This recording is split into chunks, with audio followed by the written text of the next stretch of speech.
The story of a little girl possessed. You're in control, Peter. Get rid of that. Get rid of that little. Leave the meeting? Control. Got it. Go to got it, I guess. I was just gonna leave. Okay. Well, Sorry hi, that you everyone. have to manage that, Peeker. Sorry. Get our IT guy right on it. I know. All right. Hi, everyone. Thanks for coming this evening. You can probably tell while I'm not with you. Not feeling my best self right now, but anyway, joining you anyway. So thanks so much.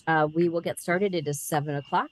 And are there any, going through our agenda, let's see, any review items for additional removal or adjustment of any items? Yes, we do have a suggestion that Eric has requested that an item be added for the Freightliner repair quote and next steps. Where would we add that? Yeah. Way at the very end, just before we adjourn. Make Eric Well, wait. yeah, does Eric want to stay for the full meeting? Yeah, how about the Does curb cut? Eric want to stay for the full meeting? I don't care. Don't matter. We could put it right No. by the curb It ain't cut. snowing out, so I don't. Yeah, Yeah, we can let's put it put with it. the Let's put it curb cut. early, so then Eric can go home. Okay. Do we, so is that After, we putting that- after number 3, after number 3A, three? or 4A, or whatever. 4A after. 4A. I don't have small Freightliners. I put truck repair here. Truck. Okay. Anything else? Val, you have us going into executive. I do not think so.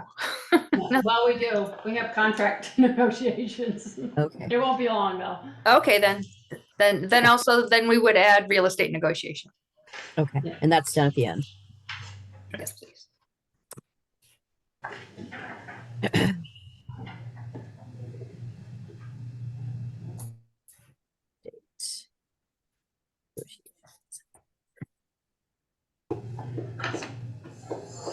Alrighty.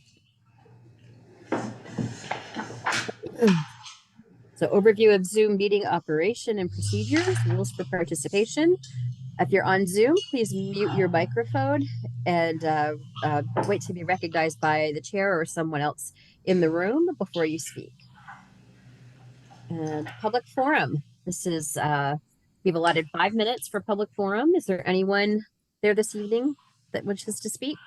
Behind you, Peter. Hi, it's Courtney Penzer. Good evening. I'm here today to talk about RA2 zoning in the outskirts of Bristol.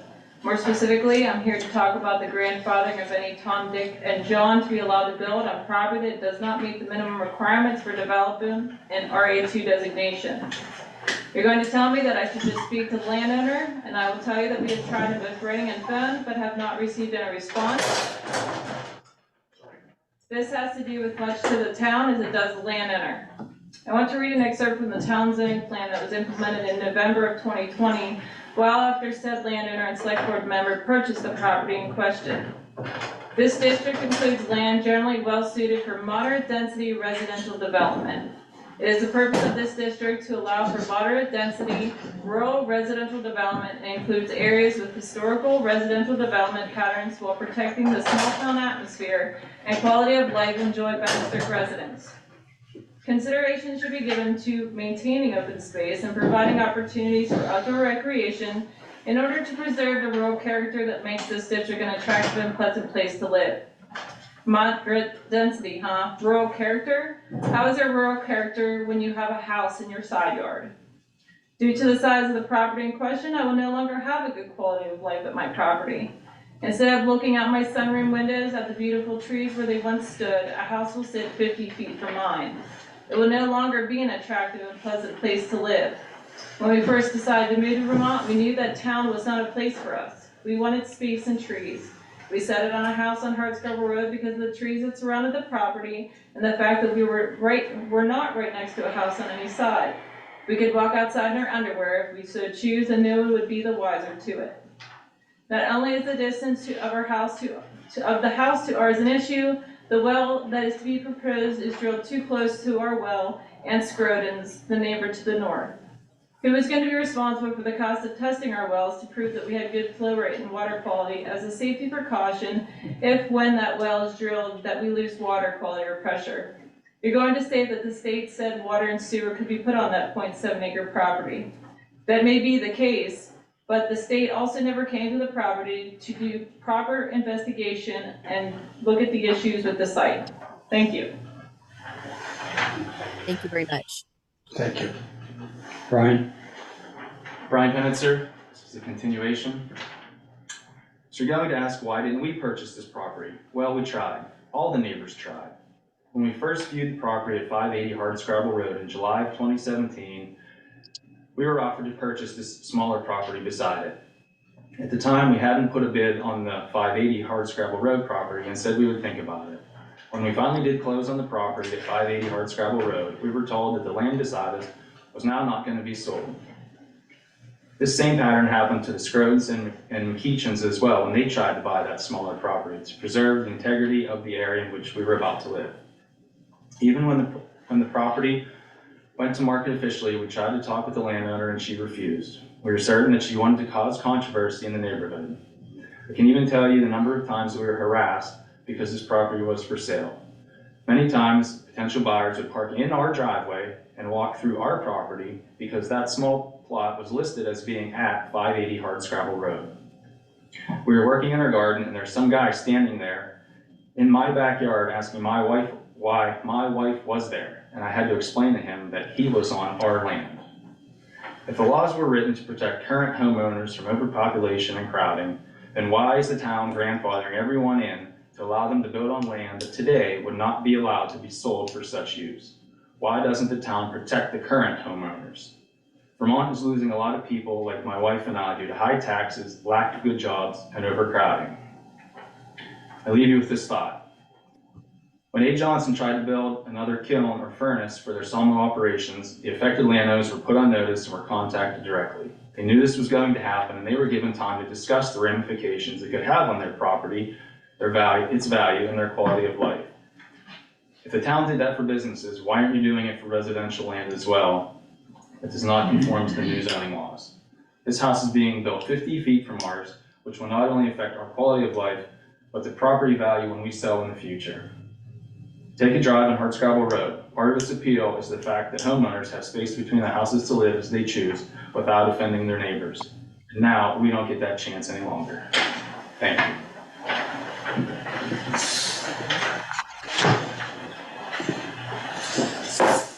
Anyone else in the room for public forum? Anyone online for public forum? I'd just like to acknowledge the passing of Tom Wallace a few days ago. He was a beloved community member, and he's actually my neighbor up here on Mountain Terrace. It's very sad to hear that he passed away. Thank you, Ian. So moving on to department head roundtable. Jill, I see you first. Why don't you give us an update? I just feel really sad right now. I didn't know that. I just saw him just shut the water off for the creamy stand a week and a half ago. Oh, that is sad. Yes, as observed by many, the Pine Street water line portion of the water line construction is done. Thank you, God. We are now on to them just, I think they've finished the pavement. They're actually, I think, about to start Lawson Lane tomorrow, which is a separate contract. And we're wrapping up a couple winterization items for the water department and diving in deep and heavy to get the service line inventory across the halfway finish line. I think we're gonna go heavy on the west side because I'd like to have a known inventory of everything on the west before the water lines go in next year or the year after, whenever that ends up bidding and going to construction, so that if there's a need to replace any service lines, there's an opportunity to know where those galvanized and or lead lines might be and try to get some funding for that into the project, along with the legal paperwork that would be needed for easements as well.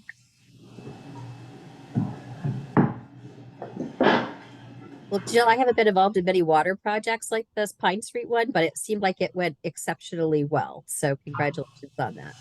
Oh, thank you. You know what, compared to how it could have gone, I think it did go quite well.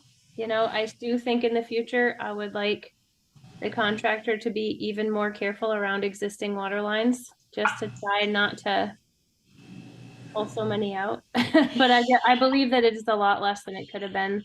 They definitely could have ripped out 50 of them, and they only ripped out like 6. And only one was really connected to something real. So that's yet another positive. So yeah, I think you're right. I think that the public were really supportive of the project, which was great. And most everything went super well. And it was a really good bid and a lot of work got done. So I'm very happy about that. Great. Thank you. Thanks.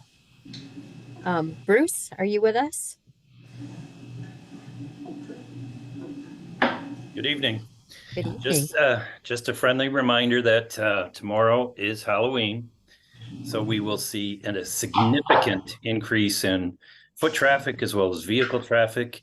If there are traffic cones blocking each street, please do not drive around them and use caution when you're coming through the area.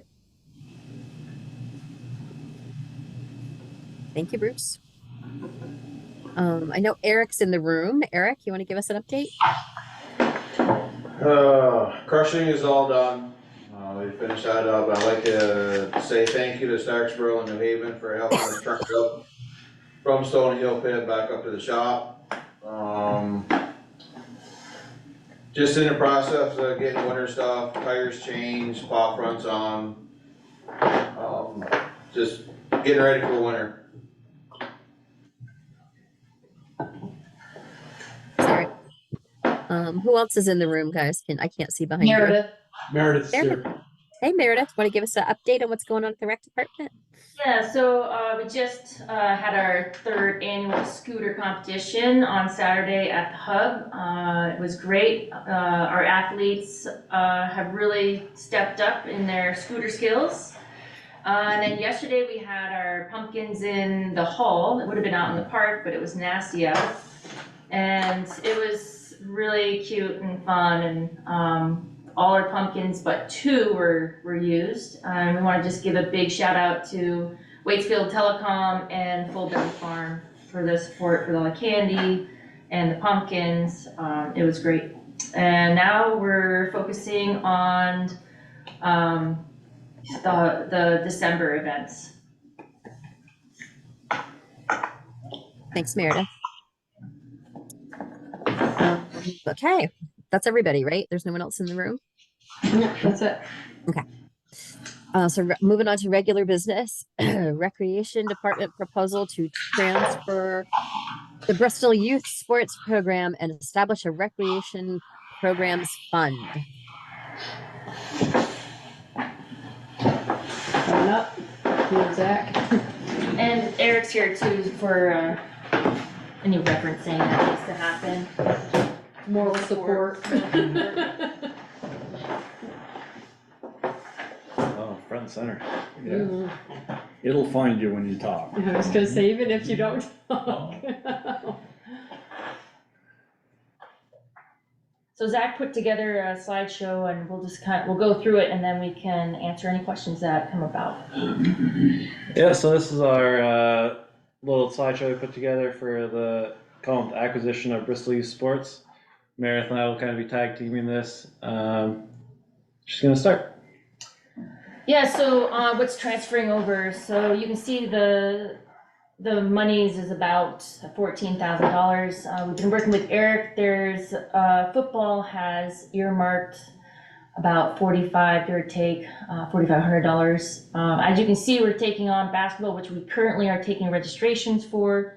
Already have 25 plus kids signed up for that. So we need to move ahead on that before our transfer funds, because it's just not fair for the kids if we don't go ahead and get things going. And worked with Troy, went over to the rec field and looked at all the equipment, balls and goals, and was working with Troy and figuring out how we can make a better space over there, so everything kind of flows better out of the grandstand area. You're still gonna use that facility? Yeah. Yeah, luckily, the Bristol Club and the Bristol Department, we work really well together, space-wise, field use, all that. For the next slide. Insurance, so Eric let us know that the Bristol use is covered by Carter through until December 24. So we're looking good there. That also gives us time to figure out if the league is something that will cover it, or will cover it, what's the price point on that too as well. So it gives us some time to shop around if we need to. That's suggested. Next slide.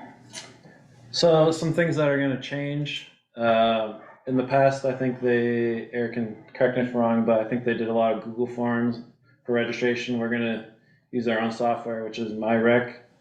Most citizens of Bristol already have an account with us, so it's gonna flow seamlessly right into that. They'll be able to log right into their account and register for the different various sports. Along with the MyRec, we're not going to accept credit cards. Unfortunately, there's a 3% or $3 convenience fee. Yeah, but we're going to be able to accept credit cards, which is nice, along with checks and cash. As Meredith just talked about, in about a year, we're going to maybe switch over insurances. We're going to talk about that and go over it all. Perhaps most importantly, we're gonna institute a few new, I don't know if they're new, but new for us, requirements for the coaches and coordinators, including background check, fingerprints, concussion training, mandated reporter training, things like that, just to make sure the town is protected.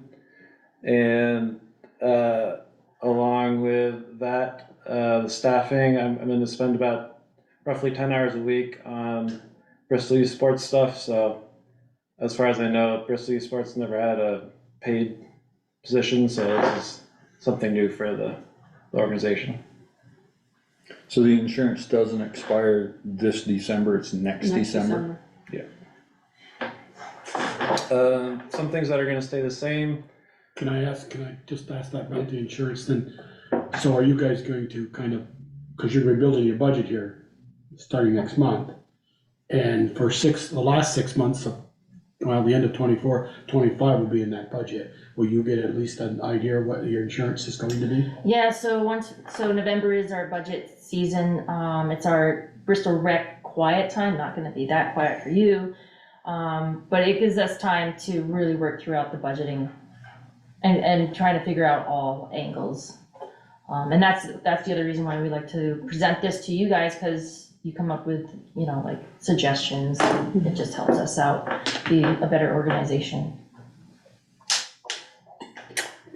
So things that will stay the same, we're gonna still offer the same sports, minus football. They're gonna go in their own direction. They have their own insurance, so it kind of works out well for them to do that. We're gonna keep the same pay what you can payment scheme with a minimum of $10. Most people are choosing to pay more than $10, which is helpful for us, because then we can afford to purchase things like uniforms and new equipment. But we understand everyone's different, and some people pay $10.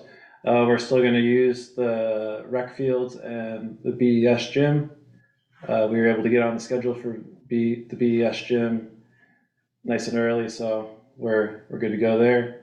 And we're going to keep the BYS name because it's synonymous with fun activities. Yeah, so the Recreation Program Fund, talking to Valerie, and I know Valerie chatted with Chris and Sharon. The thought is to have the funds come into a line code that kind of represents the grant, so there's an easier, consistency and transparency of the funds coming in and the funds going out. The 20% BRD, that's what we do with Five Town Riders, is that's kind of like the program that BYS kind of follows up the Five Town Riders. They have a revenue and expense and a donation line. And this will kind of be exactly what BYS will have. And so it's able to follow through, but with that, we do 20% of the administration costs off of registration. And that is the end of the slideshow. Wow, that's why she didn't go any further. I think you guys are supposed to clap then. Exactly. Yeah, so it's pretty exciting actually to have this opportunity and also to just kind of pick up the ball and keep going for the community, so the kids never feel change. I know that there's, in the past, BYS has been part of the rec department, not part of the rec department. But I think for the ease of the community, it's gonna fold really well. Yeah. So the fund you're creating, all income and expenses are gonna go in and out of that account, and then Bristol Rec will take the 20%. Is that? That's what I the, kind of understand? yes. And that goes along with your questioning, Joel, about budgeting and just trying to figure, like, forecasting what that could look like. I mean, you or Val are gonna have to contact the LTC and say, what's our insurance gonna be for a full rec program of Yeah, that nature? because Including the Including that that. into it, yeah. Yeah. Because you're gonna have to budget for the last 6 months of 25, or the first 6 months of 25. The private insurance cost is $1,000. Less than $1,000, okay. That's good to know. Thank you. I thought Little League kind of stood out there by itself. You have baseball on here. So it does, the reason it's on there is because I think, and I'm not speaking for him, but having had conversations with Jeff Sturdivant. Jeff, his kids have aged out and he has been running it and he'd like to hand it off. He wanted to hand it off for several years. Well, I know,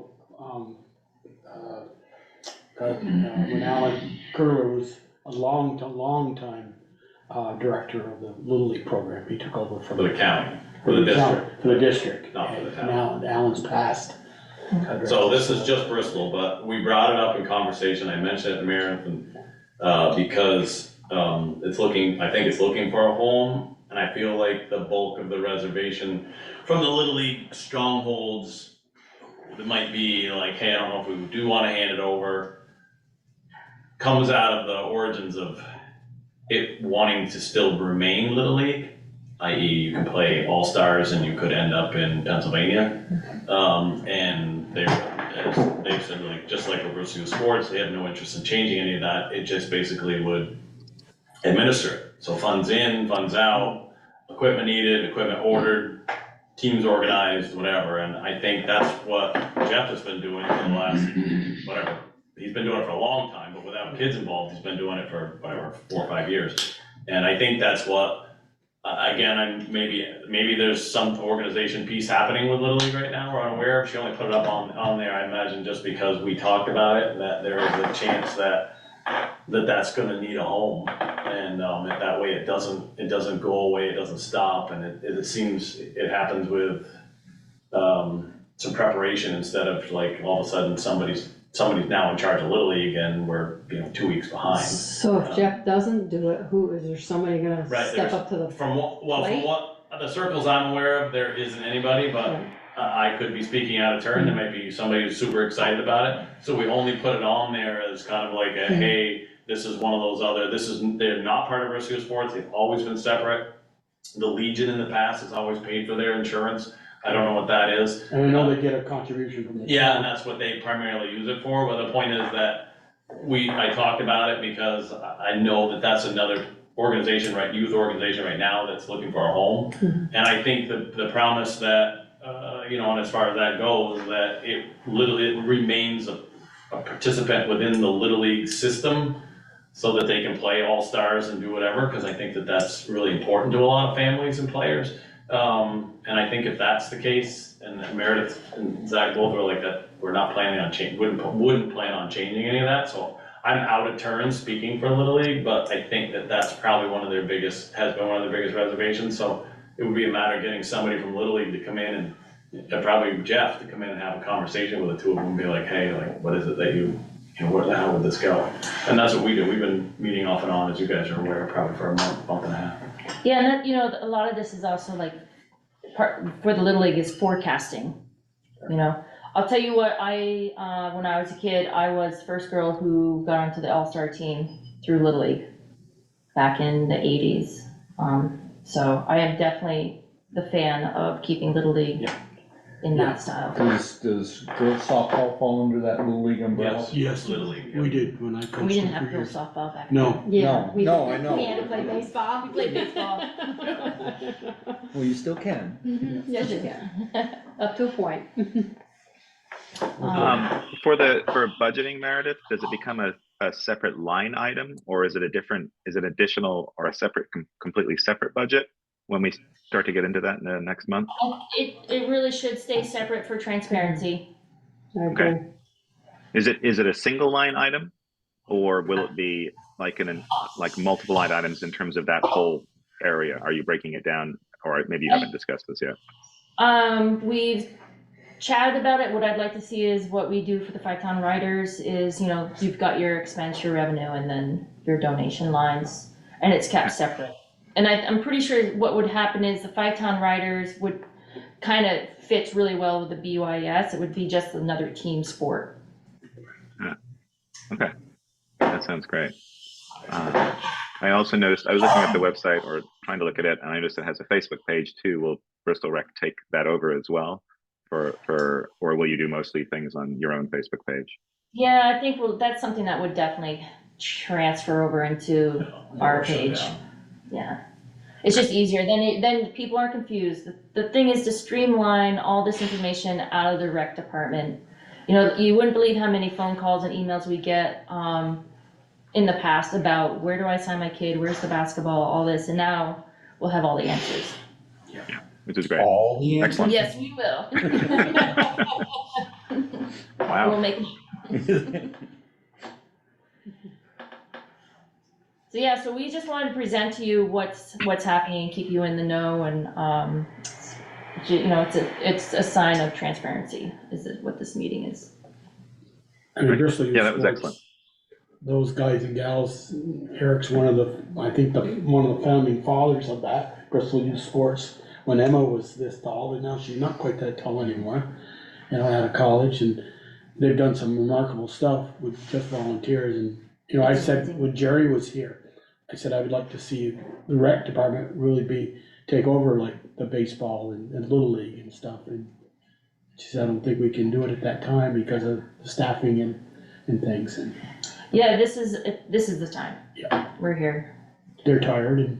Yeah. And I think they'll still volunteer probably to coach. You'll still have volunteers to coach and stuff, but the behind the scenes stuff will be taken care of. And the equipment will be checked. I'd like to see this because equipment will be, okay, you know, I used to get a pail of balls and some bats and helmets and said, here you go, Joel. And I coached Little League for 15 years, girls softball. And I always claimed we were 1 out away from going to New England's. We were second place in that state that year. Yeah, we have like, just like how we do an But you guys will inventory check of it, our yeah. holiday stuff. It's an inventory of like how I do an inventory of my bikes. The same thing, how many balls, how many bats, how many sticks, balls, all that stuff needs to be accounted for because each equipment is actually a dollar sign. So, Yes, oh yeah. So we just. You know, will they be, you know, the helmets are checked and all that stuff. Yeah, and also the helmets cross that. sticks and all that. You know, you can't be playing with a helmet that's 5 years old. Yeah. So, I mean, there's much more, you know, you just can't wear a helmet that's 17.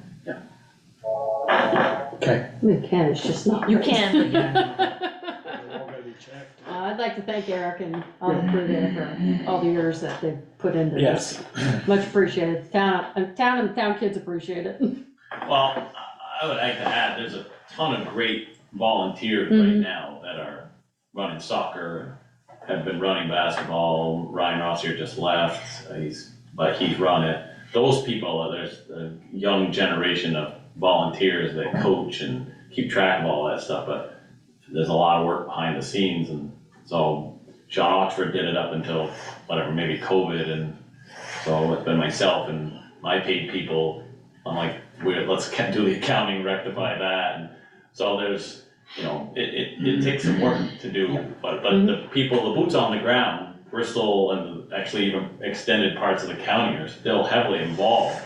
Those people generally don't get mentioned by name, but those are the people that are putting in those late hours with the kids. But they need a good group of like a pair like these two behind them, so that they don't have to worry about whether or not somebody's signed up or not signed up, and are they insured and aren't they insured. So that was, my busy life has gotten to a point where I think dropping the ball with that, and Zach and Meredith will do a great job. There's only so many hours in a day, and like I said, I did it there, and I'd say, I need all your birth certificates, Mom, I have parents, I need to bring your birth certificate, so I can see when they will be 12 or 13, their last year playing. Because I gotta have that when we go to tournaments, go to the States, I gotta have those copies of the birth The certificate. rosters with all the information. So, yeah, and that's one less thing to coach, and I didn't mind coaching, not on the field, but when I had to do all of it. And that's what we're here for. Yeah. We want you to, the coaches, the volunteers, to be able to do what they are best at. Yeah. Do we need to make a motion on this? Do we need to vote on this, Valerie? Or is this informational this evening? Well, because this is part of the recreation department programming in general, and the select board, I don't believe in the past has had an active role in those decisions, except maybe as it relates to functional or teen center and pottery studio budget issues. I don't know that this requires a vote. If you want to make one to support it, it wouldn't hurt, but I don't know I'll make a what's required. motion that the town of Bristol Rec Department support Bristol youth programs by administrating if that's a better term. Taking on the administration. Taking on the administration. Okay. All right. All those in favor? Aye. Aye. Thank you very much. And thank you, Eric. Thank you, guys. Everybody. See ya. Have a good night. All right, thanks again. Thank you. All right, moving on to number 3, the Water Commission, review and approval of the Lawson Lane Number two. financing. Actually, number 2. Number 2. Oh, I'm sorry, I jumped ahead. Sorry. First Number time 2. for everything, Darla. Yeah, I know, right? It's my MO, right? So number 2, consider approval of proposed management plans for Sycamore Park, Eagle Park, and Memorial Park from the Conservation Commission. See Kristen. Kristen, nice job on all that. I learned a lot. Well, thank you. Beautiful reports. I made Kristen a co-host in case she wants to share any of her documents. Thank you. Thanks much. I think I'd like to be where she is. I know, I was thinking that. Right, I'm looks pretty pretty sure nice, that's not a Kristen. backyard right now. There we go. Yeah, I don't know how you want to go about this. I could just provide a brief overview of all 3 plans. We tried to format them to be very similar to each other, and you all have seen the Memorial Park plan a while back, and the draft of the Eagle Park plan a while back. And there previously was a select board approved plan for Sycamore Park from 2008. And we've recently updated that plan pretty substantially. And then all 3 plans, we made a final correction or adjustment to in the last month to add more enabling language around accessibility for those who are mobility challenged, I would say. So that's the track changes that you see in those plans and the highlighting that you see in those plans. But otherwise, I think you've seen the substance of these plans at least once before.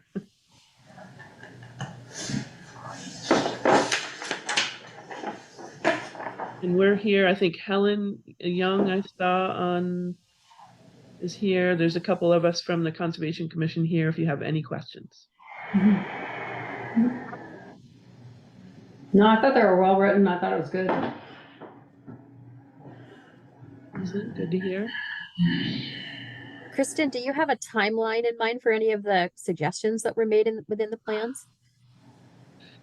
No, other than what is already existing for a timeline in the town plan for a few of those tasks that are assigned to us or to other commissions in the town.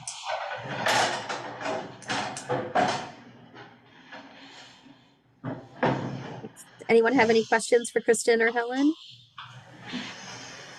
Just, Kristen, the last time you guys brought us something, we talked, well, on the last road trip, we took a walk up to Memorial Park and the bridge has been discontinued use, or it's been roped off.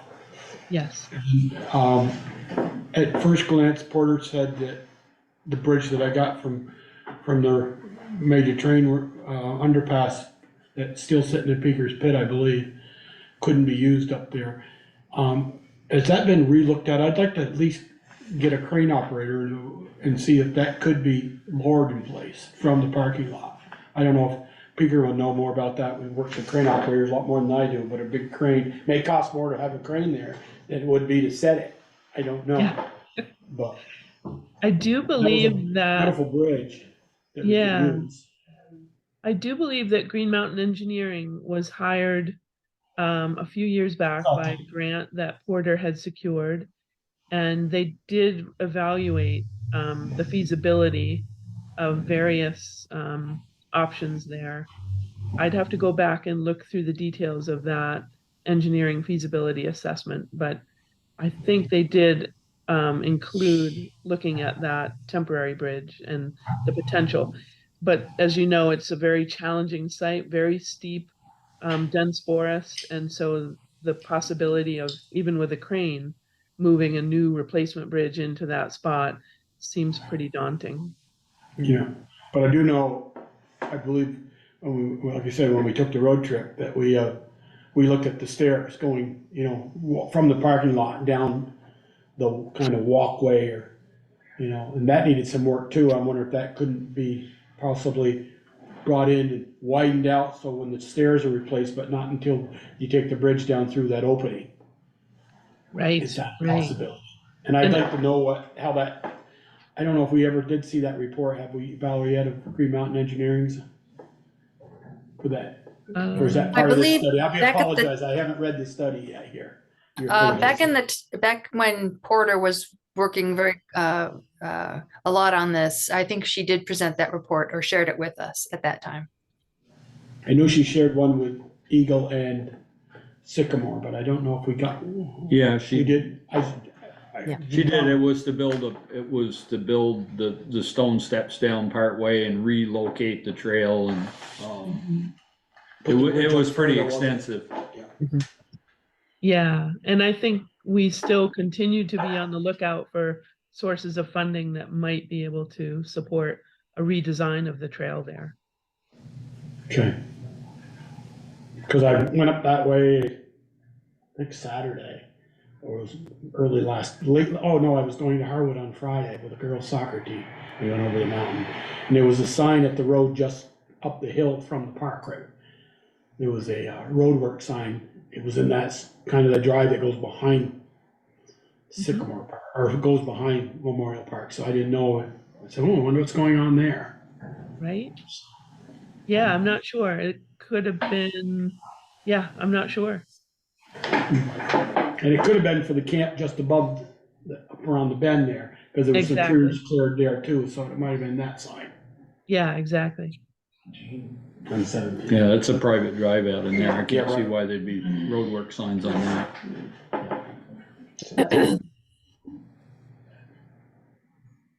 Any other questions? Maintaining. What's that? Yeah. Who's gonna maintain all this stuff afterwards? They need to figure that part out as well. I thought you were. Oh, no. I mean, it's a good thing, but like if you pave up to Eagle Park like they wanna do, and they pave the trails and stuff for. Handicap accessibility. Yep, any little pothole that you get in that pavement is gonna be a potential that's gonna have to be fixed right off. So, I mean, it's a good thing, and I hope it goes through. They just gotta figure out the maintaining part of it as well. Well, the Eagle Park plan, you know, that plan that Porter presented to us is not really part of this, you know, part of this management plan. I mean, they're just talking about accessibility. They don't have specific plans in there of what they're gonna do. Oh, okay. So, yeah. Right, and that's definitely something that's going to be considered. We're looking at that for the VOREC grant, where it might be design and engineering as part of that, but that is one of the major considerations. And I think the Conservation Commission also brought, you know, we're speaking about that in the last meeting when Porter presented to them as well, in terms of if these changes are made to make it more accessible, how are we maintaining them over time? That is an important issue. Good. There's also a federal act, I believe, that's on the, we'll see where it goes, but in our capital, but it's an outdoors for everyone, I believe is what it is. I can't remember the number, but that's something that's being discussed right now too, and that's all about handicap accessibility. So it'll be interesting to see what funds might come with that. It might help some of this work. Excellent. All right. And same question, is this something, Valerie, we need to make a motion on and vote on? Or is it just? I believe these are intended to be voted on specifically by the select board, whether you do it all in one motion or do each one individually, it's up to you. I think we could do it in one. I'd make a motion to accept the Conservation Commission's park management plans for Eagle Park, Memorial Park, and Sycamore Park. Second. Okay. All those in favor? Aye. Aye. Anyone opposed? All right. Thank you. Thank you, Great. Kristen and Helen. Thank you, Kristen. That was, Thank you, Kristen. yeah. Thank you. Thank you for all everyone at that the work. Conservation Commission for working on this. It looks really terrific. We appreciate it. Thank you so much. Yeah, thank you. Thank you. All right, now we're going to move on to number 3, which seems to be a favorite of mine. So, Water Commission, review and approval of the Lawson Lane financing and construction agreement. Yes, well, hopefully folks had a chance to review the drafts. Let's see, there are actually 3 documents. One is the temporary financing and construction easement document agreement. Then this afternoon, I was able to send out a draft repayment agreement. And then there's also the updated cost proposal from Munson Earth Moving, which was a little bit less than the one we had when we talked about this previously. So, any questions? How do you want to proceed with this? The homeowners are here as well, just so you know. No, that's terrific. They're hiding off to the side. I was gonna say, I can't see them from here. No, they're up to the corner. Did you guys have any questions or comments you wanted to make? Who are you asking? The homeowners or the? I was asking the homeowners while they're there. Sorry. Jennifer? I don't think, everything's been relatively clear. I like the way it keeps getting cheaper. That's cool. We can continue that thread. That'd be good. At the previous meeting, there seemed to be agreement that this would be a no interest loan. What was left a bit open-ended was the length, the term of the loan, 5 years, 1 year, 6 months, or variable depending on each property owner's situations, or how there seemed to be some thought about offering that as an option. So Yeah, I think we gotta make, if we want it done, we've gotta make it so that it's affordable, yes. Yeah, So depending on, I mean, once you get the total and they can figure out what's gonna work for them. I mean, we don't want it 100 years, but. Well, I mean, you also have to take into consideration this money is now not available to our water commission to do the projects that we've got doing. Yeah. So, you don't want it too far out. No. I'd also recommend keeping it, though I'd like to accommodate people as much as possible. It's just easier for us to keep it at a set number of years for everyone. Years, right. So if we can agree on a decent amount of time that we feel is equitable for everyone, maybe 5 years, and figure out what that amount is. But I think keeping it as one term, Right. would be good for everyone involved. I agree with Ian. I mean, 5 years, Val said the cost would be 127 a month. If you figure 4 years, it's 158 a month. If it's 3 years, it's 210.55 a month. Okay. I mean, I just don't wanna go out too far, because again, that money's tied up for the rest of the water commission. Right. I mean, the other thing it's- I want to talk about is that in the letter, I saw your letter about, if they don't make a payment and they're late, is there any penalty or interest on that? I mean, because there's gotta be some incentive to make sure you keep paying. Right. Right. Yeah, that occurred to me afterwards, after I sent that out. And it seemed to me that if we, some sort of late clause should be included, very similar to what is there for late taxes. Yeah. Because this is following the same model. Mhm. So I think that's a reasonable thing, whether it's we set monthly deadlines, like it's due by the 15th of every month, or yearly, or at the end of the 5 years. At what point does that kick in? This is new territory. I mean, I think you're gonna have to, basically, it's a loan, so to speak. So to me, it would be like any bank loan, it's monthly. If you're late, you get a late fee.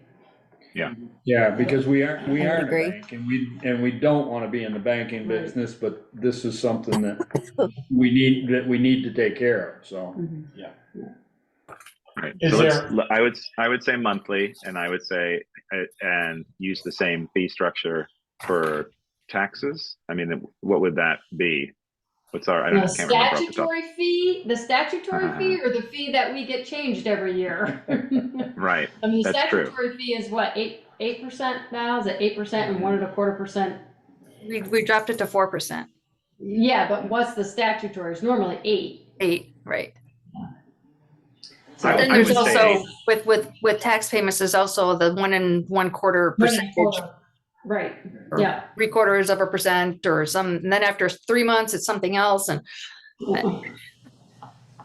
Yeah, I mean, as I said, I think the town is being fairly decent and accommodating for this, but as Peter said, we're not a bank. And I think there needs to be some strict rules set down, because we do want this paid back, and we want it paid back on time, so we can move on and do the projects that we want to do with this. So I think it's, even though it adds more, not necessarily complication, but more bureaucracy to this, it just protects the town. So I'm just looking at the, I'm sorry, can I speak?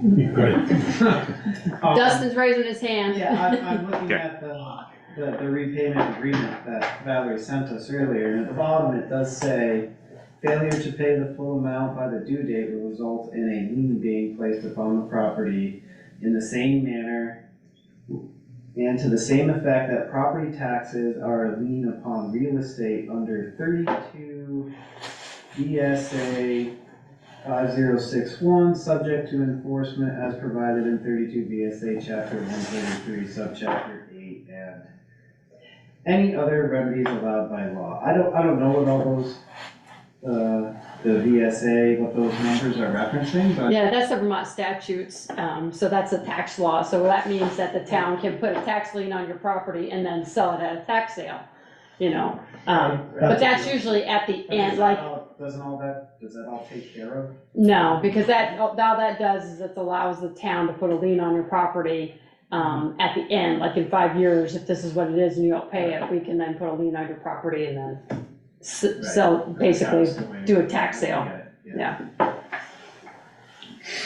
So what currently happens if you don't pay your taxes? If you don't pay your taxes on time, you get a 4% penalty, and then for each month, is it 3/4%, Val? I'd have to look that up. Yeah, I don't remember, because they change it at the town meeting, so it used to be 1.25%. Whatever's on your tax bills, basically. Yeah. But that's what the town does every year, they change it from 8 to 4, and then 0.75% interest. Something like So Valerie, this is not a water payment. Like we all get our water bill every 3 months and we have to pay it. If we don't pay it within a month or two, maybe 3 months, they come over with a big wrench, turn your water off. This, they pay their water bill of 85, mine's about $85 every quarter. But if they don't pay this, we can't shut their water off. Is that correct? Correct. Okay. It's a lien on the house, not a Right. It's not a non-payment. water bill, yeah. Water bill. Correct. It's outside of Even the though water. it's through the It's water outside of the water department, bill. it's not a water bill. Right. And that's you raise an interesting idea anyway, that would it be convenient for folks to pay this quarterly with their water bills? Because we're not going to be sending out invoices every month to remind people about payment. So it might be easy to forget. So, but I wonder if it would be practical to kind of include that with the water bills. Yeah, well, that means they're getting a 3-month bill. And you said about $3 $127, Yeah. right? If it's 5 Oh, years. that's If it's true. 5 years. That's true. Yeah. I think we But gotta it does make it easier for us, for the town rather, to manage that. Mhm. I like to see it go 5 years. I'm definitely not for the neighbors and everybody involved. The 600 a month is, if we went it in a year. No, I wouldn't do it in a year. No, I might consider 4 years. Well, I think that can It's be up to, $30 that can be more. up to the individuals too, if they want. they wanna Get pay it taken early. care of faster. There's no incentive What to was pay it? early. Michelle, what was the 5-year amount monthly? 5-year was 127 a month, 4 years, 158 a month. Okay, so it'd be 508 quarterly. If it was what? If we If we get quarterly. the 127? You're saying Yeah. we could do 127, yeah. Yeah, Joe likes the 5 years, as do I. We did that, but we also set it so it's quarterly with water bills. It would be 508. Mhm. And it How do you would be come up- whether, Yeah, where are you? How do you come up with that? 127 Am I times not- 3? Yeah, your math is off. You're doing It 4 is? months. It's Yeah. 381. It's 381 every 3 I was months. 3 months. Quarter is 3 months. oh yeah, sorry. You're thinking a quarter is 4, but a quarter No, is I 3 know, months. that's what, okay, yes, thank you very much, thank you. So 381, okay, so it's whether we could, if we feel that it's easier for the town to do it with water bills, because this is a water issue, it would be whether the residents would agree to that, instead of paying monthly. Doesn't I know mean they that some can't pay obviously- it month. It doesn't mean they can't No, pay I it know. monthly. It just means they're gonna get Yes. an invoice every 3 months. Right, Well, I'm trying to think what's going to be less paperwork on the town and what's going to be Right. less of a chunk of That's what I'm- money for the Yeah. landowners to have to, pay out every month. I mean, it's the same, but not everybody budgets the Yeah. same. Not everybody's paychecks land the same. right. The fact that they're already paying water bills every 3 months, makes me think that it would just be easier to do it, add it to their water bill and have that be a quarterly payment as opposed to a monthly payment. It just seems a cleaner way and less work for the town. Yeah, I agree. I'd be interested to know their thoughts about that, about any of this. Jill has a question. You guys might want to talk to Sharon too, because she does the water billing. It might actually be more difficult for her to put them into the water bill because she'd have to do manuals. I almost think you guys could do just a payment booklet and just give it to them at the closing of the loan and let them, just put due dates on the payment booklet. They get the 5 years of payments in their booklet, and then it's their responsibility to pay you on time. We have no way to create that payment booklet. Yeah, we have It's no way to. easy. Just make a spreadsheet. I know, but. Chop the line. Yeah. I have a question. Sure. Whatever we set for a term, is the town okay with prepayment? Yeah. Absolutely. Household doesn't want. Sure. Yeah, that's why I said, it's up to, that's why, Right. I mean, we could say the term is 5 years, but if you wanna prepay, There's no you wanna pay penalty. double payment, that's up to you. yeah, if you end up selling, it'll have to be paid before you can I was close. just send out like one invoice, this is what you're gonna owe, and then quarterly she can send out like a statement of payments. And then if you don't pay the 12 months worth within a year, then you start accruing interest. or if you wanna do it's quarterly. If you don't pay 3 payments within 3 months, you start charging interest, whatever. That's gonna be a lot of work for Sharon. So I would just do it annually, personally, so just then a reminder, send out that she can just print out the statement, send it with the water bill, and we can pay as we can afford to go. Like you're saying, January 1, 2024, you get a statement of your amount. Your total amount that's due, and Due. this is. And then when you get your water bill in April, it'll say, oh, you paid 3 payments of 127, now. I like that idea. It's just gonna be less work for her as an accountant And then to in track January it every 25, she'll monthly, send send another out monthly bills, that's gonna be invoice. a lot of work for her. Or statement that says here's. Yeah.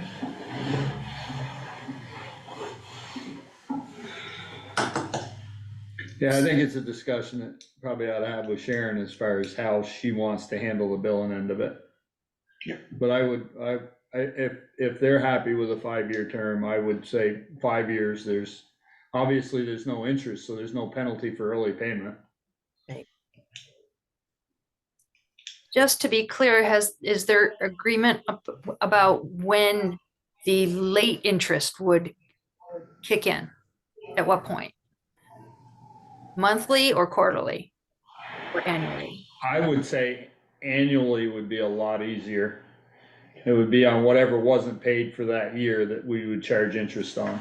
Okay, so if they make the first monthly payment, they skip the second one, but then they make the third one, how are you gonna figure the Or they choose to pay quarterly. I mean, Yeah, you but gotta your put some, payments are different timeframes. Yeah. I mean, your interest is calculated based on when you get that payment. right? Well, I think, and I apologize, Mrs. Mallon. Christie.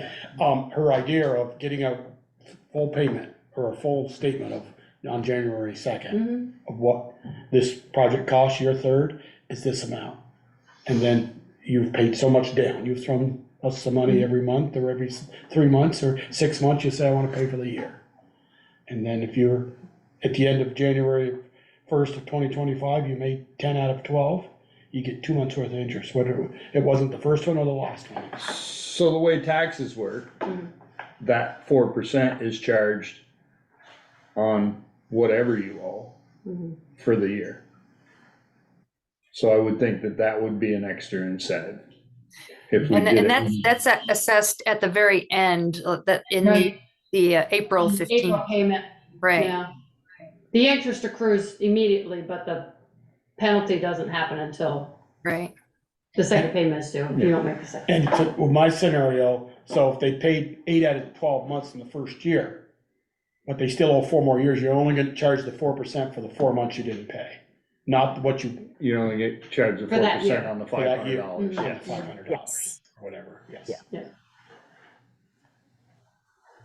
Okay, so it sounds like there needs to be a discussion with Sharon to see if she is open to this and if she has another idea. I think the simpler the better. Agreed. For Sharon and for everyone. Right. All those involved. Do we have a sense that all 3 property owners are on board? I have not, I know that the Corrigans and the Mounts have been Jackie's present here. and supportive. Jackie's here too. Jack is here shaking his head yes. Okay, great. Thank you. Yeah, I was a little bit nervous about having to go down the road about, well, what if? What if one of them doesn't agree? So, We I'm glad we don't have to do that. It's a rough neighborhood, they better.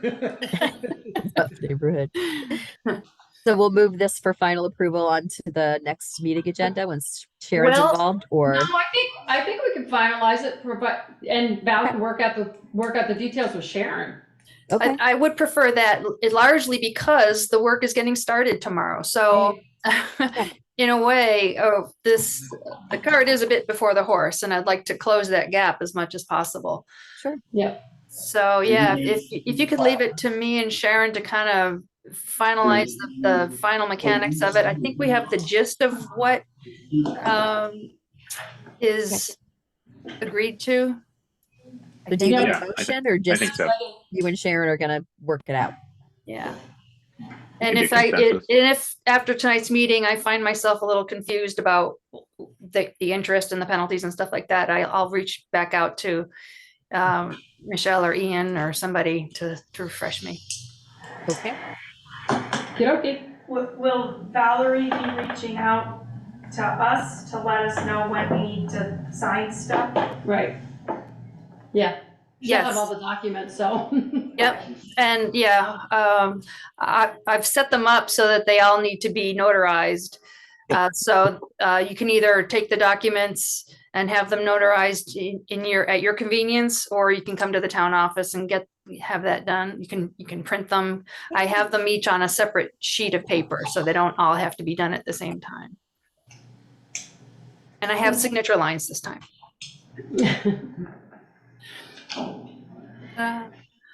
Okay, so you need a motion to approve the temporary construction easement and ratify the contract with Munson? Yes, as clarified, and I'm going to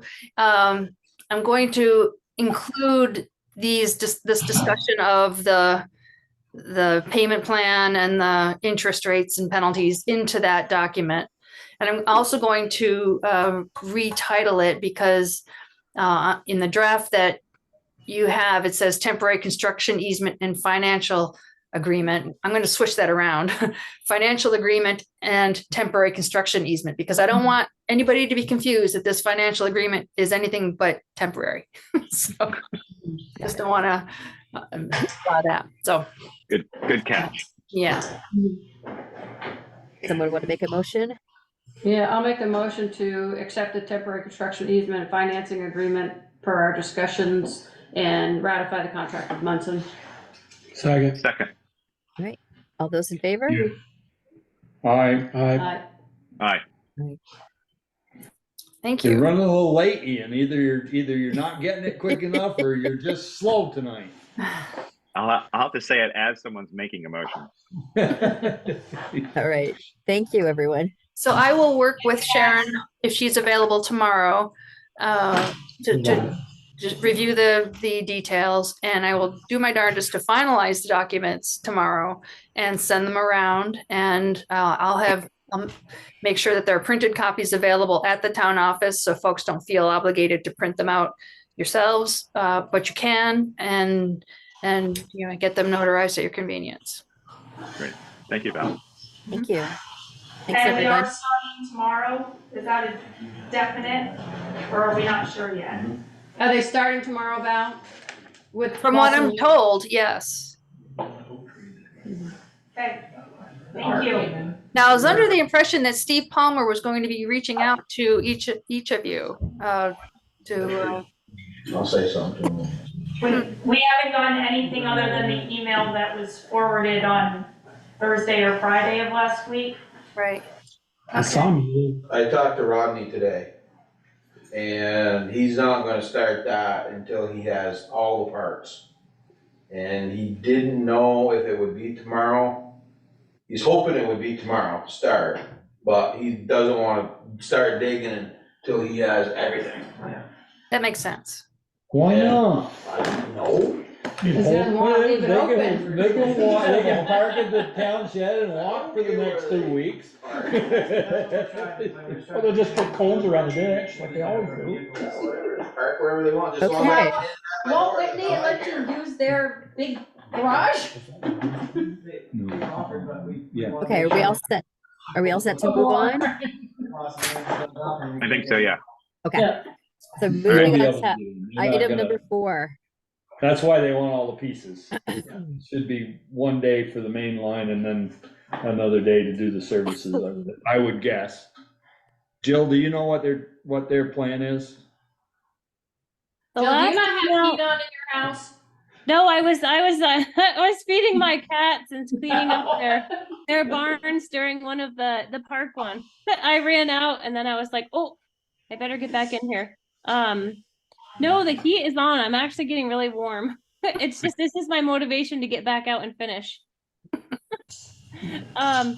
So the last email that I saw was on Friday afternoon, and Steve had said that they were aiming for Tuesday, Wednesday, but they needed the 2-inch copper to come in. And they thought it was going to be 2 days, but I guarantee you they don't want it to take more than 2 days. They are not probably going to start to dig until they're absolutely positive they have The 2 inches, the 3/4, the 1 inch to 3/4 couplings, your T's, all of that. Because if they're missing a single thing, it will not go off without a hitch. It'll take a lot longer, and they don't like to waste time. So And we'll be notified when water is shut off. they're Yeah, not when you technically open the supposed to touch faucet, your curb nothing without comes me. down. Wait a minute, Jill, what'd you say? They're not technically supposed to touch your curb. Only us. So I've asked very directly for direct communication between the contractor and myself. I have not gotten that. I've gotten indirect emails from Steve. So I'll continue to ask for direct communication as I have, because that's how it works in Bristol. And maybe I will get a direct, or maybe it'll keep coming through Steve, but let's see, what's the best way to communicate with you guys as information gets shared from Steve? Email is good. Email works, email's fine. Okay. And I I know believe we've Valerie got, has all those. I know there's a good email loop that's got the 3 families in there and Valerie and everybody else, so I'll do that then. So when I hear from him about any kind of timing, any one of the hymns, whether it's Nick or Rodney or Adam or Steve, I'll just let you guys know what I'm hearing. And again, the latest that I heard was on Friday, Tuesday, Wednesday, and it sounds like Eric's update today was more recent, and that it's maybe pushed to Wednesday. Okay, thanks, Jill. Thank you. Thank you. Thank you. Thank you. All right. Bye, everyone. Night. Good night. On to item Right. number 4. Consider approval of curb cut driveway access permit application. A new parking access at 8040 Plank Road. Anything particular with this one, Eric? Nope, pretty much straightforward. Where is this? Looks Is like this it. Palmer's old house? Yeah, Danny Palmer's old place. Which one's that? Where's that? The one Just right past across, Pete Coffee's? just past Pete Coffee's, in between The there, one they where were they do doing his the old work on. house. Yeah, they pretty much got it all roughed in right now anyways. Yeah, I got paper down in there, I saw it today. Yeah. Okay. I make a motion to approve the work in the right of way permit. Second. Eric did have some conditions. Eric's conditions. With it. With Eric's conditions, yeah. With Eric's conditions. Okay. So we have a motion and a second. All those in favor? Aye. All right. Thank you very much. 4A. Eric, you're up. What did you have for us?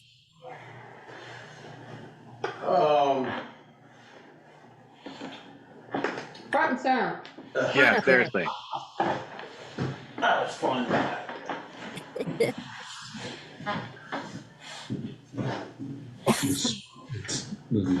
What, you couldn't jump over the table? No, I am not that limber.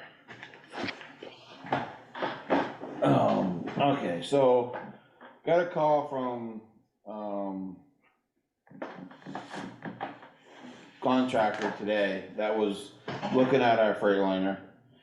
He finally heard back from Meritor, which is the company that made our front end on our Freightliner.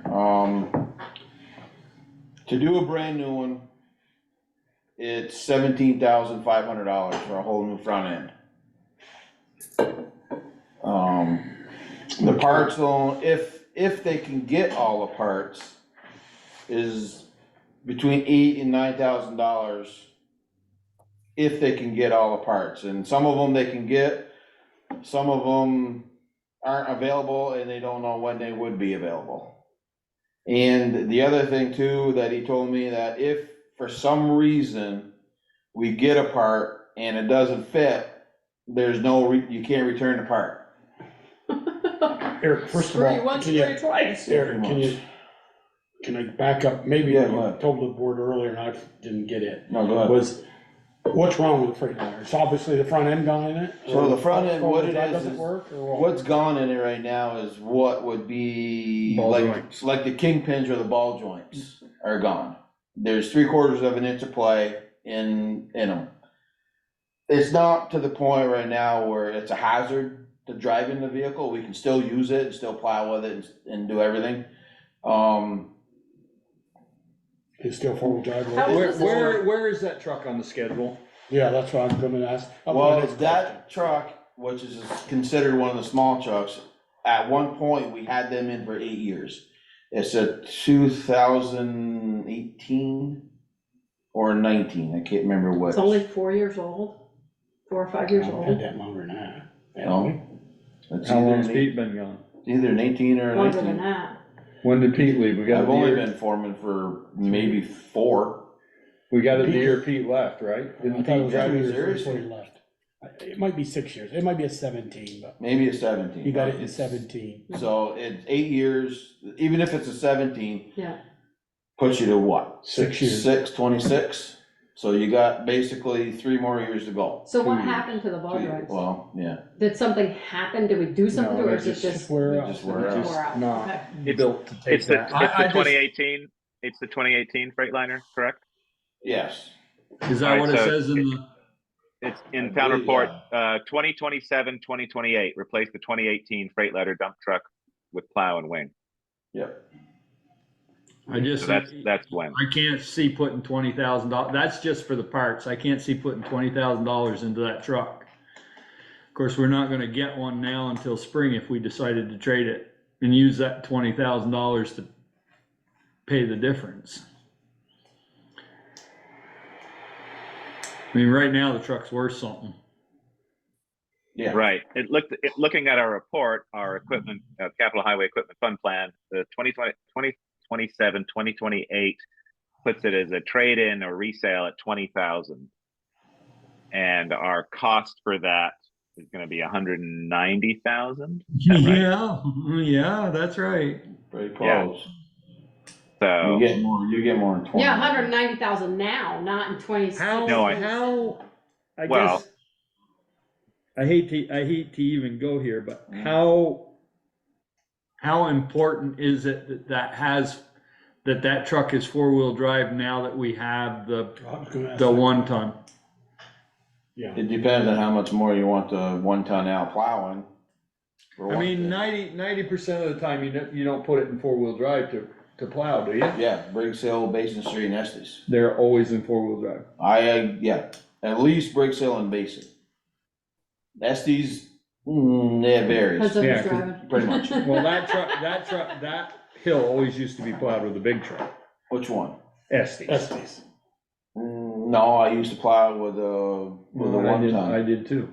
Yeah, But before that, it was always Before plowed that, with a yeah. big truck. right.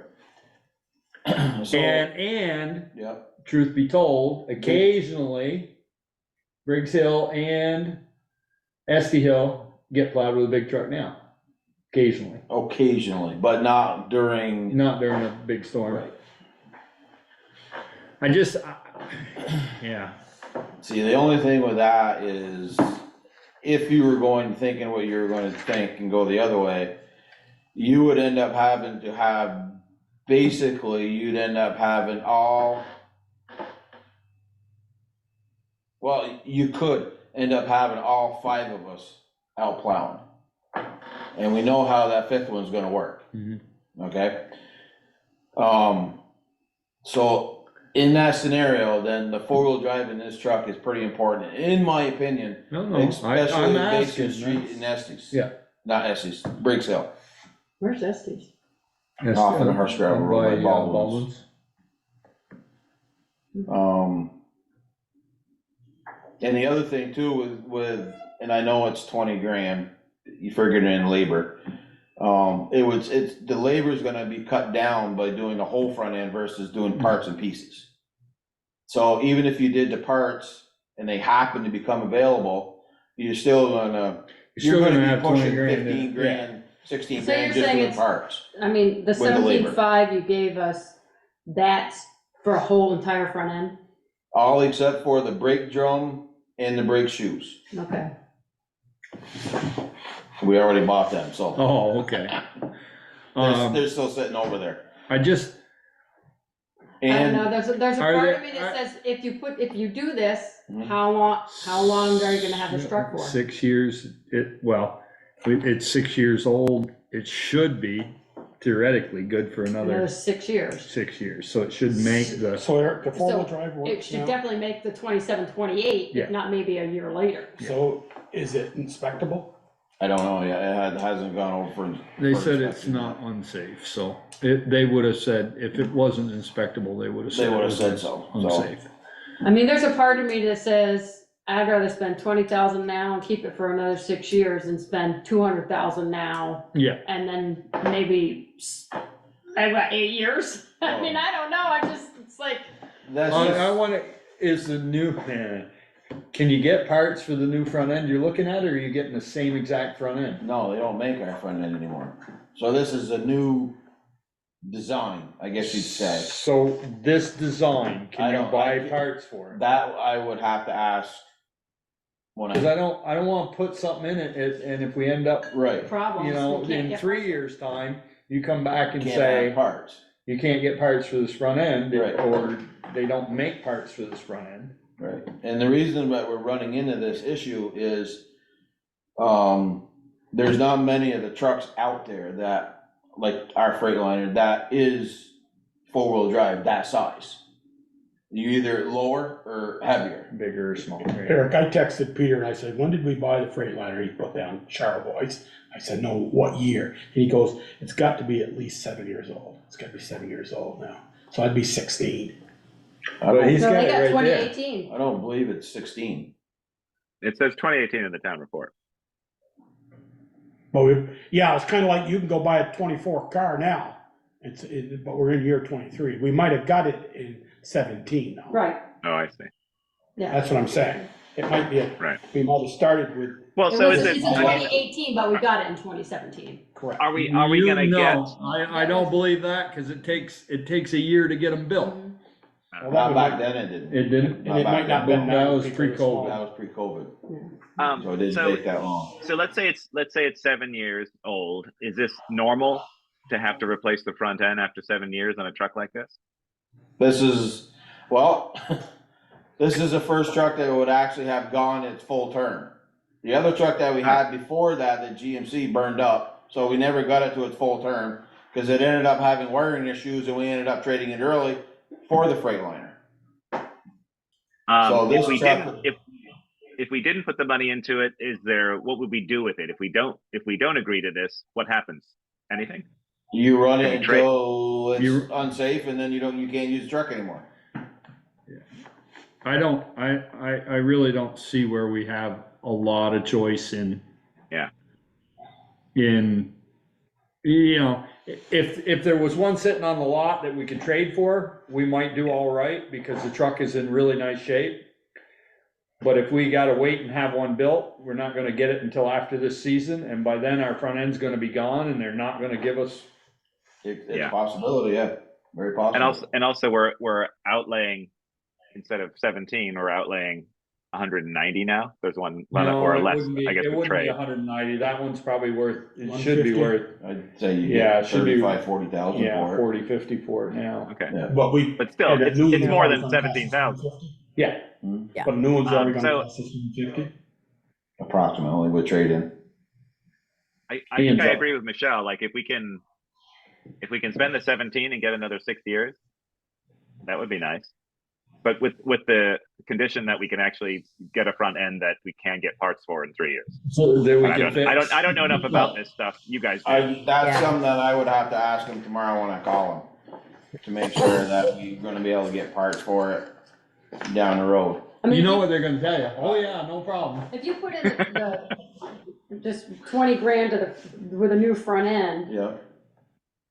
I mean, right now, you say it's worth 34 in the condition it's in. Right. Okay, if you put a new front end into it, then what is it worth? Same. 30 It's or the same, 40. so it's not making it No, more better. valuable, but you're not You're losing not losing, anything you won't either. lose anything. Right. And the other kicker is, they won't build it until they get a confirmation that we're gonna buy the front end. And it could be anywhere from 60 days to 6 months before we get the So front six end. anyways. months, we'd be through our winter anyway. You're not making this decision any easier, Eric. No, I'm just And this is- giving you everything that I've been told. Eric, and this is the one we put a new motor in it 2 years ago. No. Did we? No, we've never touched We that motor. got rid of that one. The one that we put the motor in was the International. That we Oh, that traded. we traded for the bigger International for Right. Doug's Village. Yeah. Yeah. No, we haven't done anything with this truck as far as actually any real major issues. Well, we got one coming up, with this truck. So it's been an actually a really good truck. Ian, could you bring up that schedule back up? That was Val. She had it. Or Val, But I have it. I have it. Somebody has it.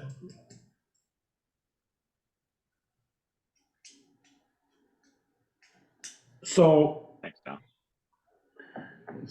That's 5 years. So, wait a minute, but the 23, 24, we bought the loader.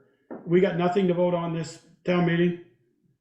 No, we don't have enough money to vote on anything this town meeting. 24, 25 is take a break. Yeah, because we're buying another tandem in 26. Yeah.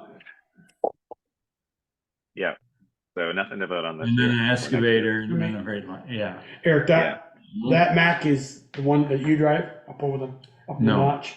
Or someone that? No, that was down here on, That's the- Dan's old route. Dan's Hall Road. I just asked the question, could everything move one notch as we're looking at that right now, to the right? So you make everything go one more year? Yep. I'm just asking, I'm not. Why? What's your reasoning? What's the And benefit? get through the year with this, if we can't even get a front end for 6 months, could we put it on the ballot? First of all, is the 135 or 66 total available? Has this been updated? Have we got the money that, after July 1 of this past year? No, this does not have that money. We don't know what's in there right now, right, Valerie? I just tried to log into Nemrick and I can't get in, so I don't know right now. Those numbers should be fairly accurate. They should be what's there after a portion is paid. Yeah, but they're there after. Well, this was the town meeting, this was a town meeting. This is the town report, so the money would show in the account, even though we don't put it there till the end of the year. The money's gonna show on paper, otherwise there's no sense in printing this. It's always gonna be a year behind. I mean, if we can't even get a front end for 6 months, I not wanna commit. I don't know what the time frame is gonna be, that's what they You said told it me. could be 6 weeks to 6 months. It could be a month, depending on how good, and the other thing too was that they told me was, if you guys committed to do this, then Charlie boys can ride Meritor's butt to push them. Yeah. Well, is this front end came from them, the one that's under it? The one that came, yes. All right, then I think we've got leverage. Yeah, the front end that's under the truck, here's the Meritor front end, which is what we're replacing it with, another Meritor front end. So you have them tell them it's no good and we can't use the truck. Yeah, you And can get their act together. Sandy Yeah. push them. Yeah.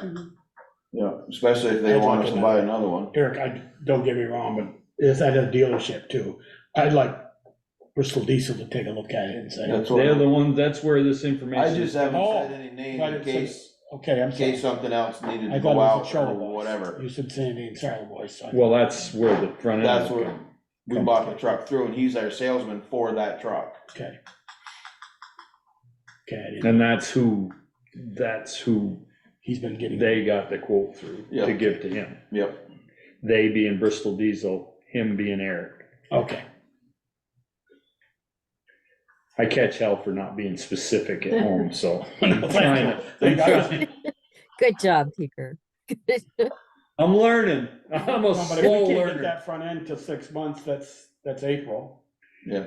And then if we got approval, that's why I was trying to, if we just move stuff a little bit. Yeah, but you're not gonna get a truck. You won't get a truck now until next fall. Well, we don't really need it till next fall if we got through this winter with it.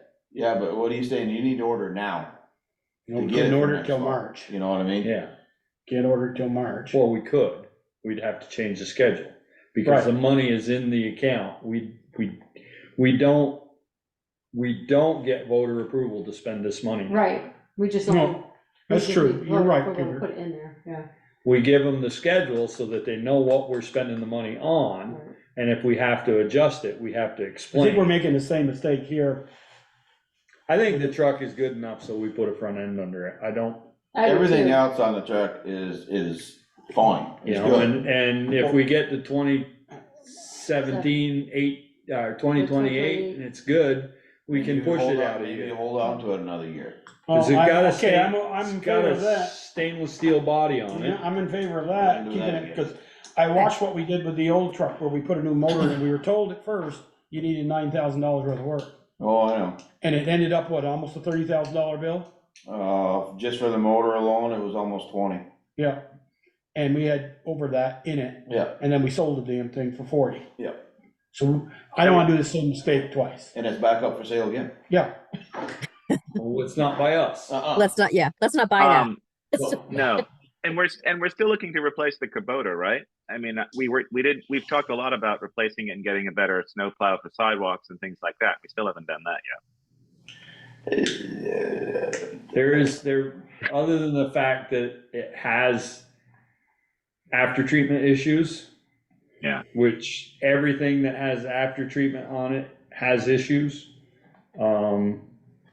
We're gonna get something that we could potentially have the same problem. They're surviving with it. Mechanically, there's nothing wrong with it. Mechanically, it's fine, it's just the after treatment system on it. And I think there's nothing wrong with the tractor, it's what's mounted on the front that we need to update. We got. Well, that was one of the discussions. We would swap that out for a better system, given our wider sidewalks, things like that.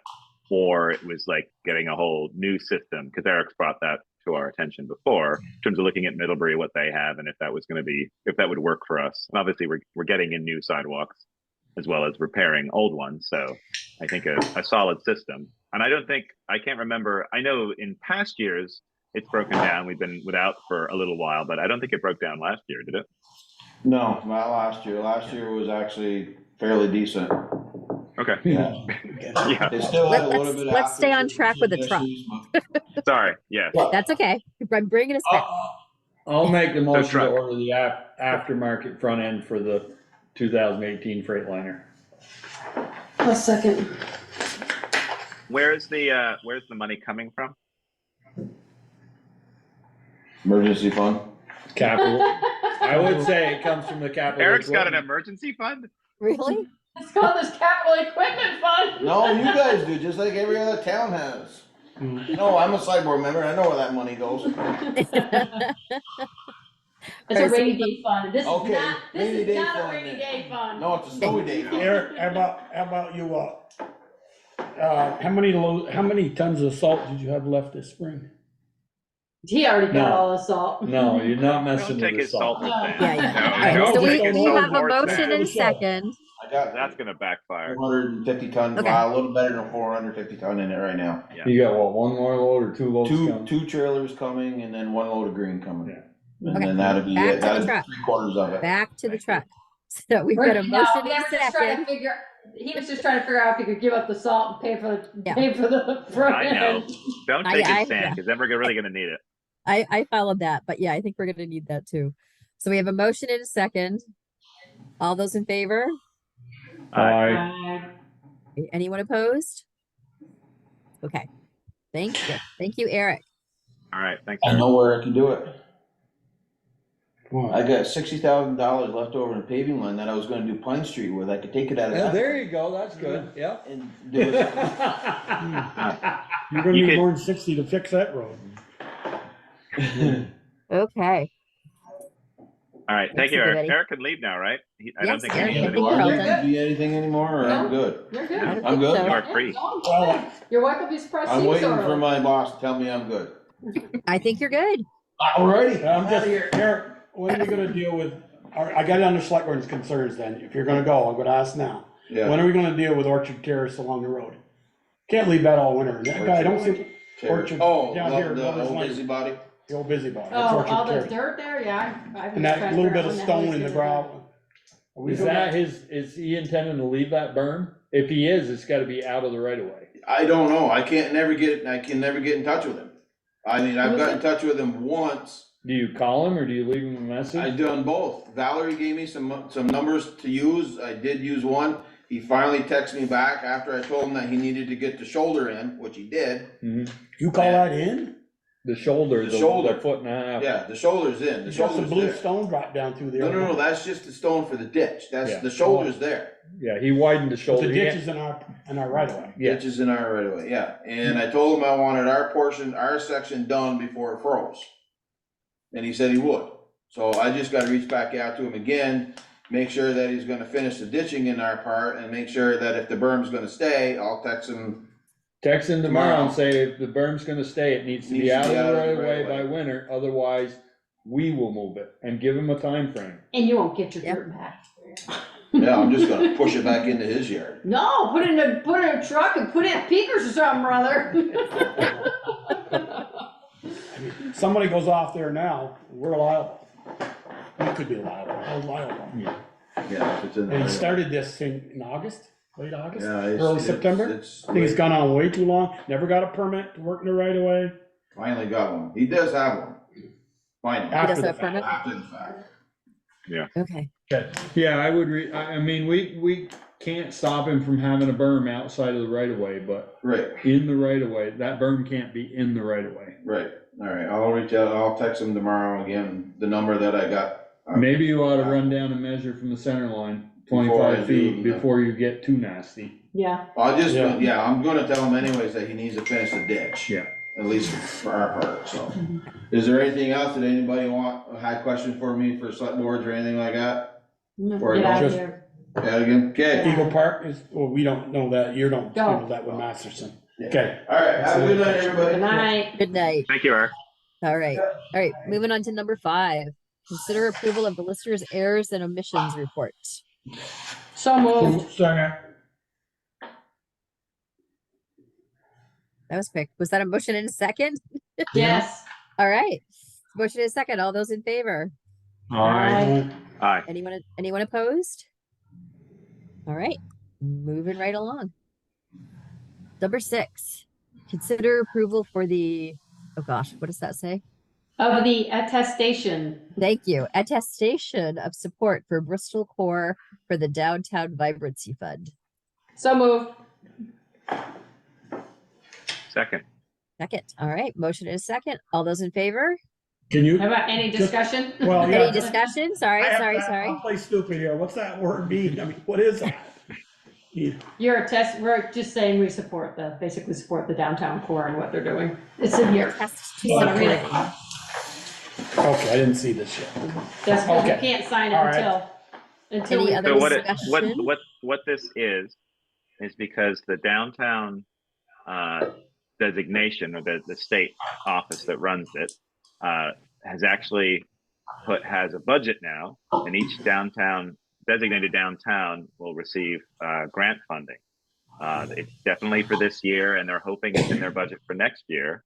And so what this is, it's just saying that the select boards in all of the towns can't change the amount of money that the town gives to the organization because they're going to receive money from the state. Well, And I read it's out of that- our purview because it's an appropriation. And I guess I thought we couldn't change appropriations, but I've read articles about towns in Vermont not allowing organizations to get as much of their appropriation. Can we do that? I didn't think we could, but I Not read if an the article recently voters- which was about that. If Right, the that's what I voters thought too. I thought it approve was all the voters. Yeah. Yeah. Well, that's why I asked the question, Valerie's epistle here is 4.6, is the grant funding will not result in a reduction of the funding the town regularly provides to core. Well, we can't guarantee that. I mean, somebody at town meeting can stand up and say, I wanna cut that from 10,000 to 5,000. And if they get a yay or the hoot and holler vote, and they pass that, we can't stop and say, no, we are committed to this thing, that we gotta give them 10 grand. Am I correct in saying that, Valerie? Yeah, well, that's actually a very interesting point. I guess each town does it differently, perhaps. Maybe not all Right. towns do it this way. But I think as long as the select board continues to propose it in the budget, I think that's you're meeting the spirit of their Okay. support. Yeah.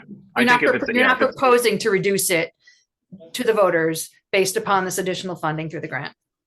Okay. Yes, because All right. because in other towns, it may not be an appropriation. It might be a line item in another part of the budget. Right. Okay. Right. All right.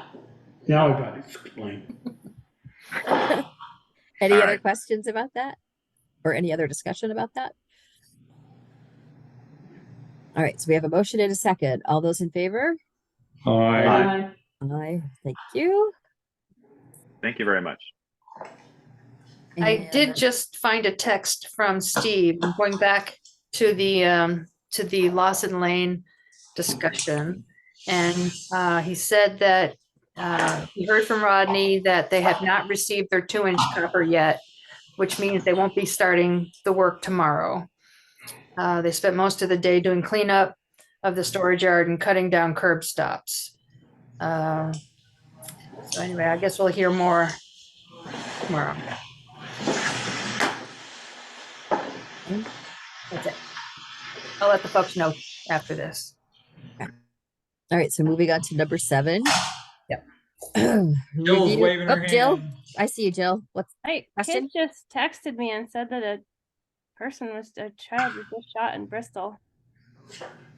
Like, we just heard Yeah. ambulance. No, I got texts from my daughters saying the same thing. Somebody just got shot in Bristol. Jill, who texted you? My kid. My daughters did. Logan and It's at the apartment. She said there's I don't think we should comment. there's Yeah. there's police and ambulances at the end of her street. Yeah. Sorry to hear that. Yeah, I'm sorry to hear that, but we're in a public meeting. I don't think we should comment yet. No, we don't. That's We correct. don't know anything. We don't know anything. Right.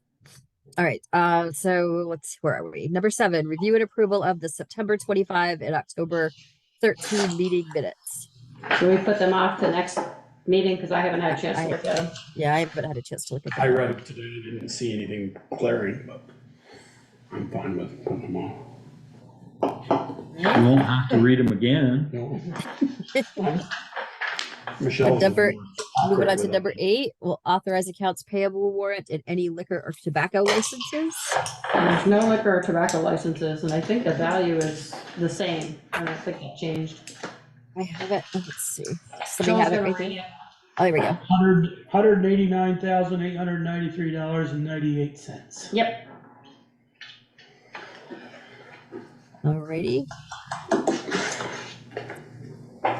Select board round table. Michelle. I think I'm good. Okay. Joel. Oh, well, I brought up Orchard Park here, Lover's Lane thing, so. And I know Sharon will send out a thing for basketball hoops in the roadways. There's 2-3 around I've seen in the And town. cutting back the brush. And Eric's taking care of that, I guess. They're sending out the sidewalk plow this month or November, early November. And I just wondered, Jill or Val, do you think all the dirt, where all the places they dug up on Pine Street, is that gonna at least get some hay put on it before winter, or just gonna leave it all dirt? Oh, no, it's gonna be hydro seeded. Hydro seeded, okay. Yep. Where you're gonna set you apart. Oh, yeah, Eagle Park. Is there some confusion, cause Josh hasn't been told to, No, late last week and today, there has been more communication on that. And we are trying to schedule a pre-construction meeting either later this week or early next week. And I believe they are planning to begin the work in early November. okay. And the paving up in the notch looks really good. Or Eric did, but and up the High Bridge, and that looks real good. Okay, that's all I had. Great, thanks. Peeker. I am good. Good. Ian. I'm good as well, thank you. And I'm all set. Any other, town administrators report? Anything from the town administrator? I was going to give that update about Eagle Park, that was on my list, but also I wanted to let you know, if you didn't already know, that the streetlights on Firehouse Drive, right across from the apartments, are not working yet. And I've asked Naylor and Breen to look into it. They have looked into it. They did identify that there's a disconnection somewhere along the line between that circuit and the circuit board. And so last week, they were still working on it. I did not have a chance to circle back today to find out of any updates, but yes, as of on Friday, they were still out. The line was dug through when they put in the water service, I believe. to the new apartments. Yeah. Because they worked last year. They did work all last winter. Oh, that's good to know. And both of those things are good to know. Okay. Well, anyway, I've asked Naylor and Breen to investigate and to get it fixed. Or do what needs to be done to get it fixed. Or let us know what needs to be done to get it fixed. Right. I'm sure the people living there would appreciate that. Caused by construction, fix it. Yeah. Peeker, how do you know that the line was cut when they put the water line in? This is the first I'm hearing of that. There should be somebody on here that can verify that. That should be Jill. That would be Jill. She's Yeah. out taking care of her cats. Yeah. Yeah, exactly. There she Stepped away. is. She's back. She's back. I'm here. I didn't see them hit that. They also were really sneaky and they tapped that line without us there, remember? That's Yeah. what I was gonna say, so. Yeah. I But remember I know, that discussion. I know that somebody said that they spliced one of the power lines. Yeah. And I don't know if it was the primary power or it could have been the light power. And So nothing they was couldn't done get about and it? fix it? I don't know. Apparently not. I mean, All I know is that they hit something. huh, But I was So the over lights there have been out tonight. since then? wow. Well, that was the spring. That was Yeah. the spring, summer, so. I was Yeah. there about 4:30 with Brett, put some stuff in the equipment trailer down at the end of the road, and there is a dug out into the pavement just beyond the fire hydrant, Jill. Maybe 20, 30 feet towards the red building, halfway into the road from the sidewalk. There's somebody looked like they dug there, and now it's backfilled, but they gotta repave it On the east or west side? on the west side of the road. So there's nothing on the west side. The water line, power, and everything's on the east side. The water line's in the right, just off the road, and the power line is Almost under the sidewalk somewhere. on the other side of the sidewalk, yes. Oh, did they hit it when they did that 4-inch tap for the bigger of the 3 apartment buildings? Cause that's the one they did when we weren't there. And they, Yeah, I believe so. that'll teach them. They ended up with it. Yeah. See? I'm not 100% sure, but He's going back to the recesses of his brain. yeah, and it hurts. It hurts. I certainly know where that valve is. I've exercised that several times for them. So they should know if the lights before it work and the lights after it don't, that would be where I would look. Mm-hmm. You know, and it could have, if it didn't get broke when it was dug, it could have got broken when it was compacted, when it was filled back in. You know, they had to dig it up this spring to fix the leaking valve. Remember, they didn't pass the pressure test? I You were gonna do vaguely I don't, remember that. yeah. Mhm. All right, but it sounds like Valerie, you're on it and you've got somebody looking into it. Yeah. I will mean, circle it back depends on tomorrow. where the disconnect is. If the light before it works and the light after it doesn't, Mhm. that would be where I would look first before I Okay. went. Digging up too far out. Yeah. Thank you. I'm glad I brought it up. Yeah. Anything else, Valerie? Not that I can think of. I mean, there's a lot going on, but tried to cover it. Okay, other business correspondence reports, correspondence received.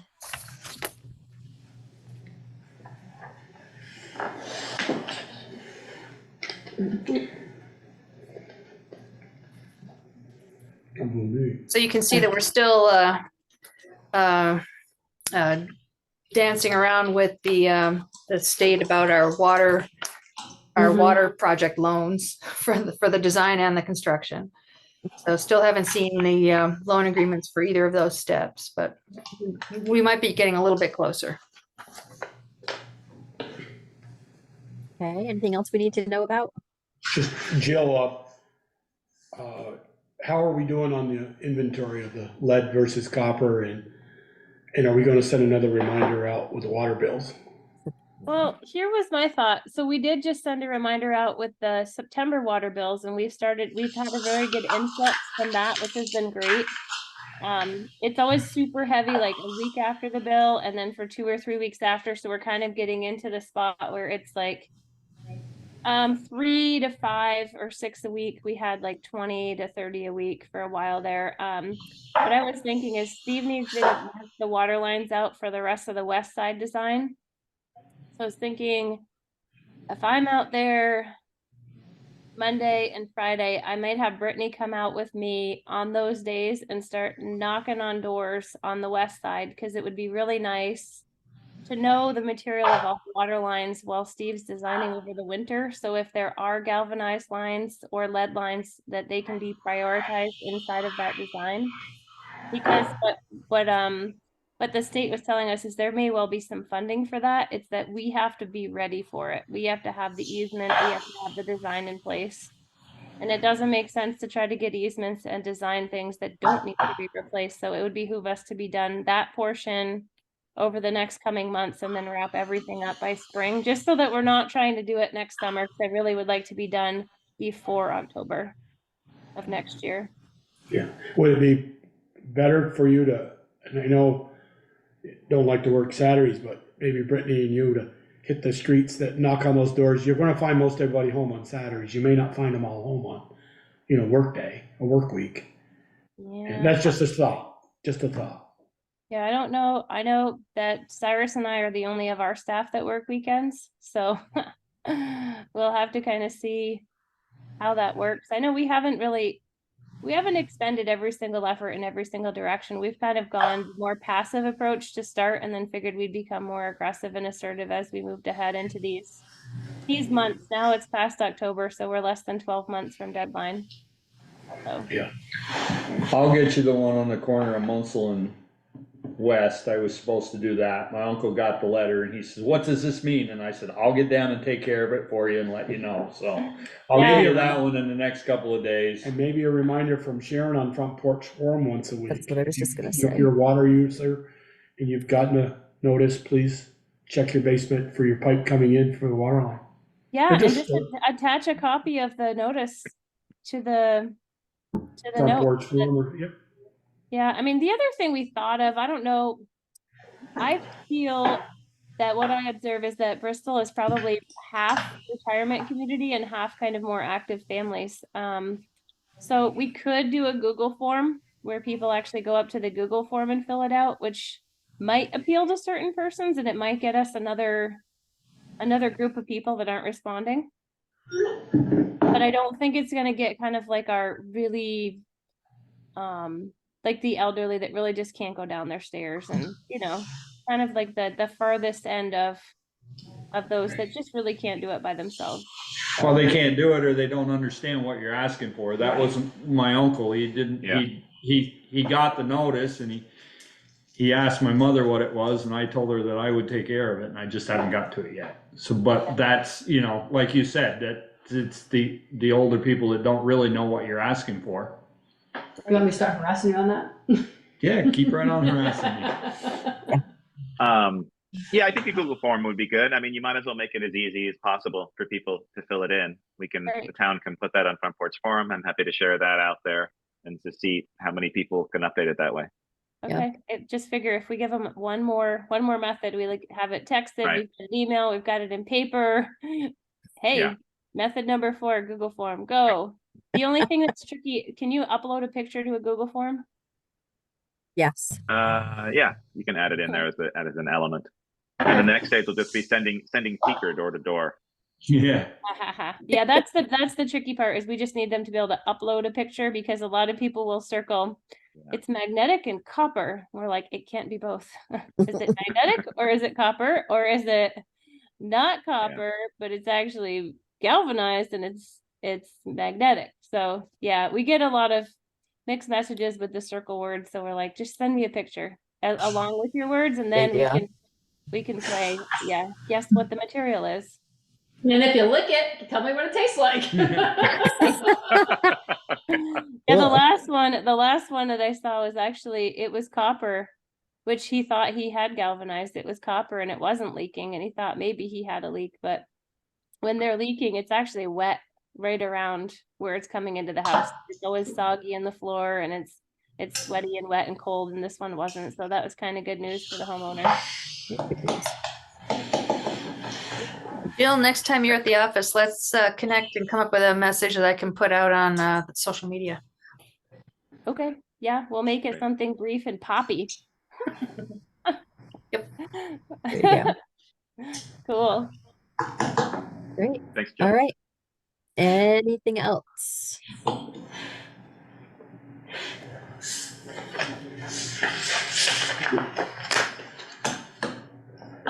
Pine Street Waterline repavement project update. Do you want to talk about that, Valerie? She did. Yeah, just Okay. what Oh, that's right. Steve's text was Yep. just a moment ago. So there you go. Okay. All right. Right. Are we ready to go into executive session? Sounds good. I'm headed to the kitty barn. See ya. Bye. I make a motion, we go enter into executive session per 1 VSA section 313 to discuss real estate negotiations. And personnel matters. And personnel matters. Second. You added that in there. Thank you. All those in favor? Contract negotiation real estate. Aye, aye, aye. Aye. Aye. Thank you. Good night, Jim. Good night, Thank you. Jen. Night.